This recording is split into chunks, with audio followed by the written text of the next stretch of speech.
Hey everyone, how's it going? Welcome to NoDQ Video, episode number 972 here on NoDQ.com and the YouTube channel. We are getting close to episode number 975. If you would like to submit a question for that episode, use the hashtag NoDQ975. But I also ask that you guys retweet this on Twitter or share it on Facebook. Spread the word about NoDQ Video, and that will increase the chances of your question being answered on episode number 975. Now, with that being said, let's get down to your questions for today's video. First one comes from Larby. Who should win the Women's Money in the Bank ladder rematch? Plus, first Mike rival. I assume you're talking about Mike Bennett. Regarding the Women's Money in the Bank rematch for next Tuesday on Smackdown Live, I'll go back to my predictions for Money in the Bank. I think Carmella winning is too predictable, and at this point, I'm over the whole idea of her being the Money in the Bank briefcase holder. I'd like to see Natalya win it. I think if it was my choice, I would go with Natalya and give her the shot at the title. I'm over the Carmella act. I'm over James Ellsworth. I've been over James Ellsworth. Wasn't a fan of what they did at Money in the Bank.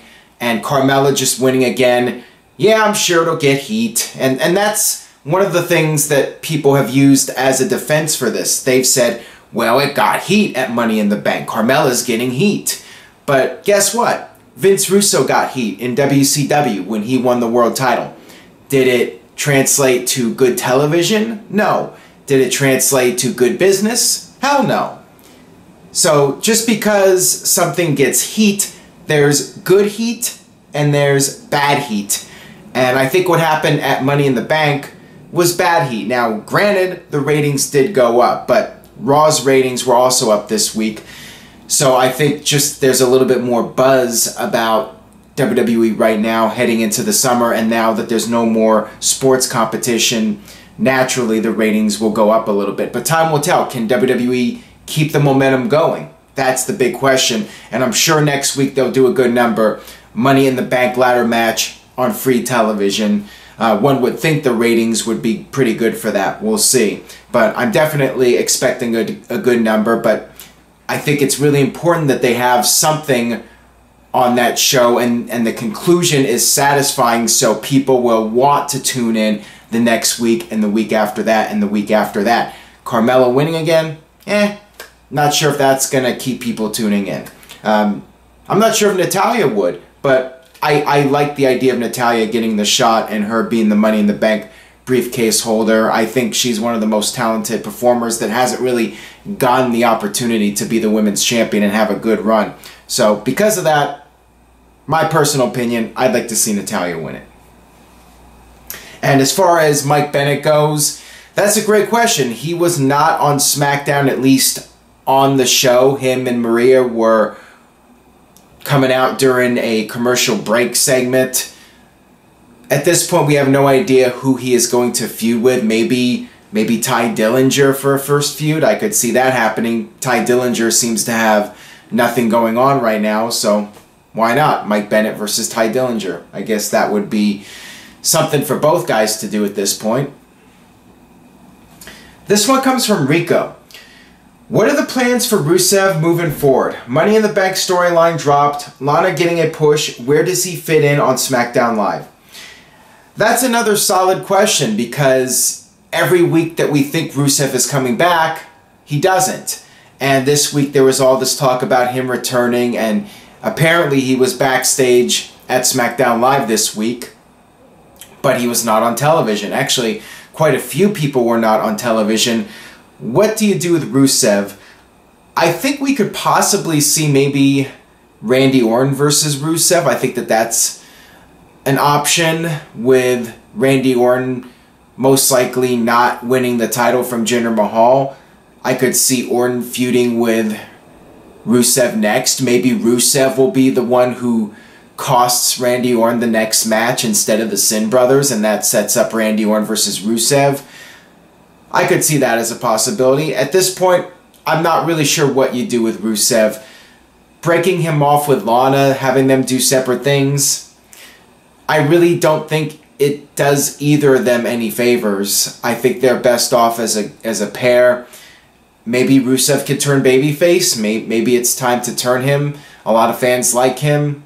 Do something different with him. The problem is, if he comes back and WWE doesn't really push him strongly, he's going to get lost in the shuffle, and then he'll perhaps become a comedy figure, and he'll go that Kozlov route that I've been thinking is going to happen for the longest time and hasn't. And I keep wondering if it's inevitable that eventually he's going to fall into that role of just being, you know, Ruru. He's going to be the comedy figure, and, you know, his big run will be over in WWE. We'll have to wait and see.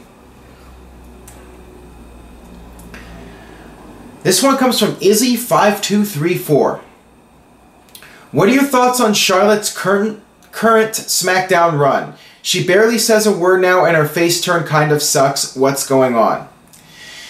Yeah, the face turn hasn't really lit the world on fire so far.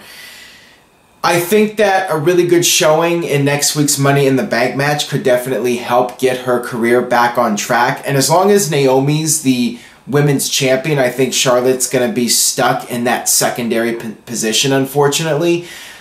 If Naomi loses the title soon, and maybe Naomi will lose it to Lana, then you can get Charlotte back in the title picture as the top babyface challenging the top heel. Would not shock me if Lana wins the title. I mean, I've seen mixed reviews about her performance at the pay-per-view, and I thought she did all right. I thought she could have been worse in that match. I thought it was okay. Maybe with smoke and mirrors, maybe if they hide her weaknesses in the ring, maybe she can be okay as a women's champion, and maybe she can be a transitional champion, and Charlotte can win the title from Lana at SummerSlam, and then Charlotte can have a proper reign as SmackDown Live's women's champion. And especially if a heel wins, like a Natalya or Carmella, it would make sense for Charlotte to be the champion and then have the Money in the Bank briefcase holder cash it in on her at some point. This one comes from Diva Forever. First time asker? Putting Lana directly with Naomi just to fill the card. Everyone knew the outcome. What did you think of the booking? Believe it or not, I thought that there was a chance Lana might win the title. You know, it's the Jinder Mahal effect where I think anything's possible now. But I did predict Naomi to retain the title. I was a little surprised by the booking that Carmella, a heel, would come out there and essentially cost the other heel the match. And how stupid was Carmella, by the way, for not cashing in Money in the Bank when she had the chance? When, you know, you want to talk about predictable, we all figured, okay, Daniel Bryan's gonna make her give up the briefcase and do another match for the briefcase. We all thought that. So wouldn't Carmella's character cash in at the pay-per-view? That was stupid. A heel costing a heel was stupid. So yeah, those were the main issues I had. It wasn't so much that Naomi beating Lana was predictable. I thought that the other stuff they did was just really dumb. This one comes from James. Should Neville be kept as Cruiserweight Champion until WWE can finally sign Kota Ibushi and have him win the title? If WWE ever does bring in Ibushi, that would be a good way to have him debut by having him win the title. I like the idea of a newcomer in general, whether it's Ibushi or somebody else, somebody who's being brought into the Cruiserweight division.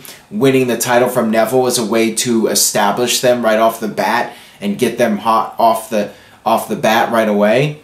Now, with that being said, I think Neville's doing so well as champion. I'm not really sure who I would have beat him at this point. I'm not sure if Ibushi's the guy. I'm not sure if Ibushi will really catch on. You know, judging how the other guys have fared in the Cruiserweight division, maybe Ibushi's best off not coming into WWE. I'm not really sure if he can make good money elsewhere in Japan and other places and indies, then maybe he's better off doing that and sticking with that gig and that routine. So I'm not sure. I'm not sure if Ibushi's the one to beat Neville or not. What do you guys think? Leave a comment on NoDQ.com. Let me know what you think. This one comes from Wrestling Junkie.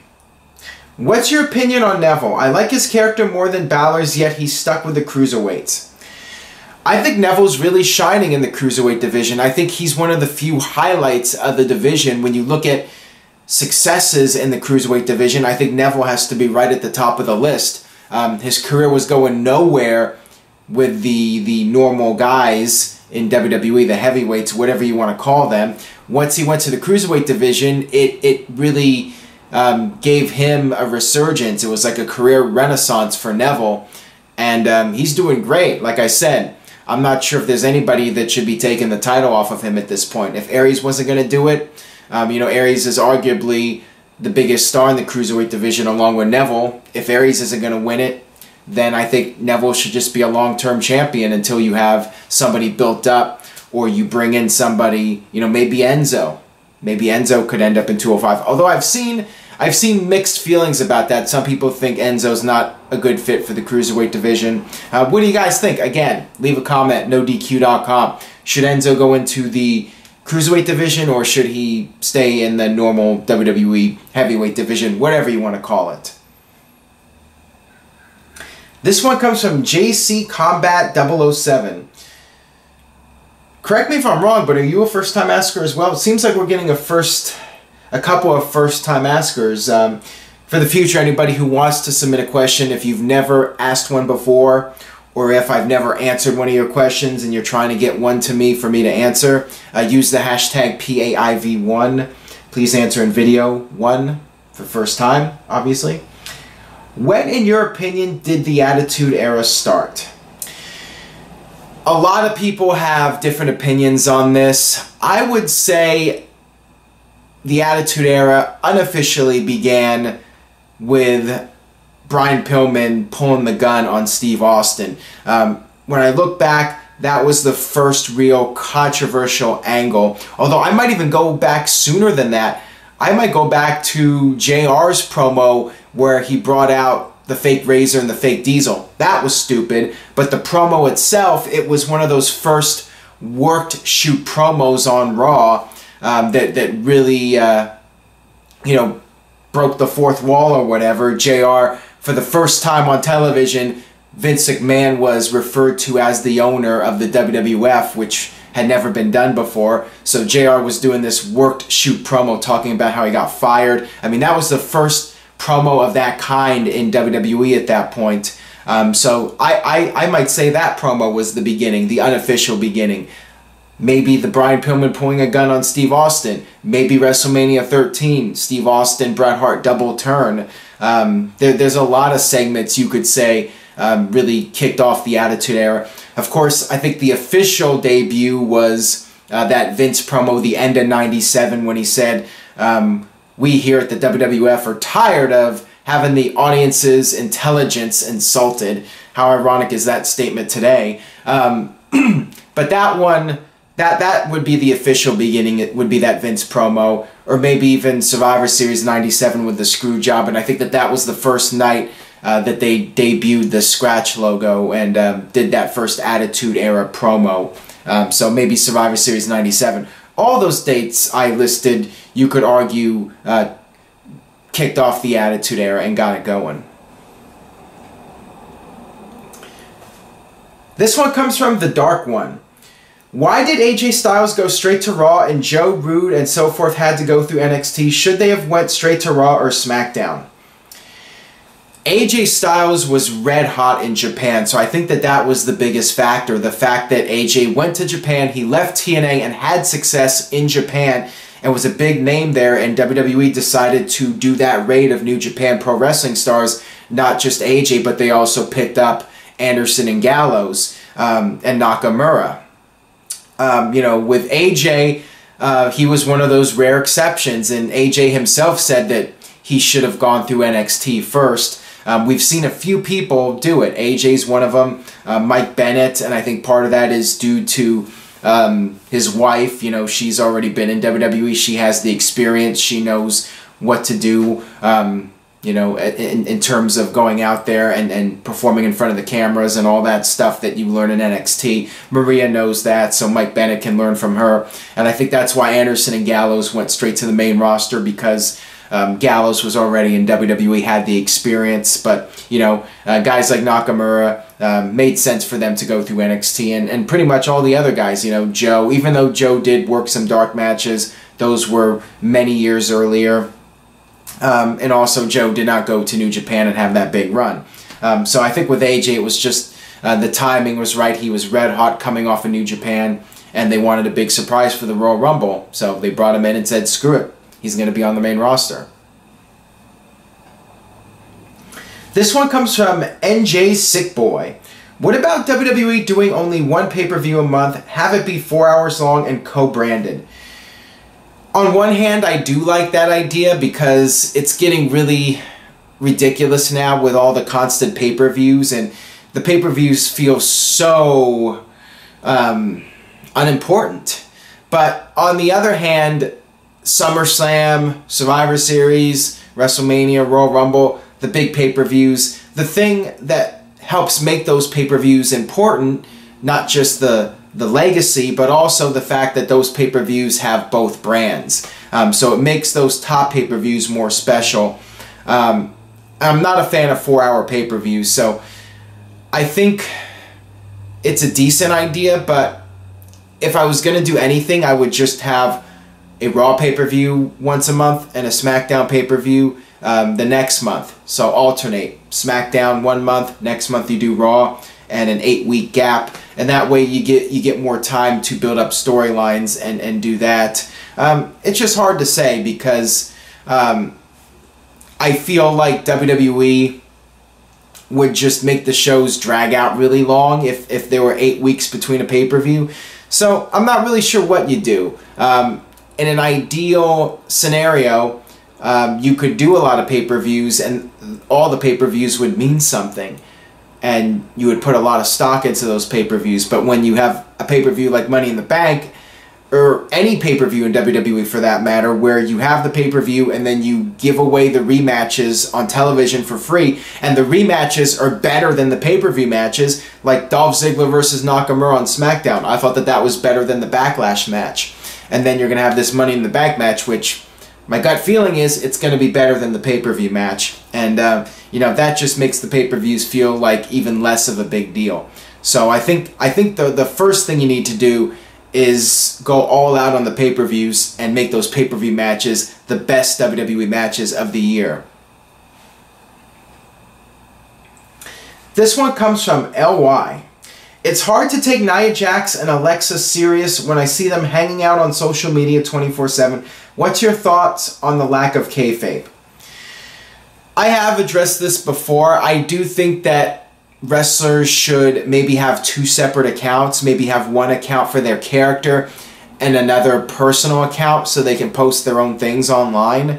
I think wrestlers should have the right to post things about their personal lives on social media or whatever. But at the same time, it's all about the illusion, and WWE is entertainment, and just like with a magic act, if you know the tricks, it's not quite as special. If you know these people are friends, I mean, we obviously know that, but it's all about the suspension of disbelief, and I do feel that social media takes that away to some degree when you have wrestlers that are supposedly hating each other, posting pictures online, that one photo of Roman Reigns and Braun Strowman hanging out in Rome, that makes it hard to suspend disbelief. Now, it's not as bad as showing that picture on television, but still, those social media accounts have millions of followers, and that, again, that's why I say have 2 separate accounts. The social media account that WWE promotes like crazy,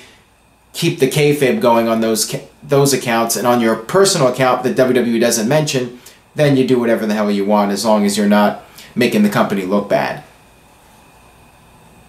So that'll wrap it up for this edition of NoDQ Video. Again, please share this video with a friend and stay tuned to NoDQ.com for the very latest. Make sure you check out Pop, the latest Pop panel, up on the NoDQ.com YouTube channel and NoDQ.com. We went over an hour. We had a great conversation about various topics from Money in the Bank as well as Raw and SmackDown. I really enjoy the panels. I have a lot of fun doing them. So check out that video if you haven't already, and I will see you guys next time for another edition of No DQ Video.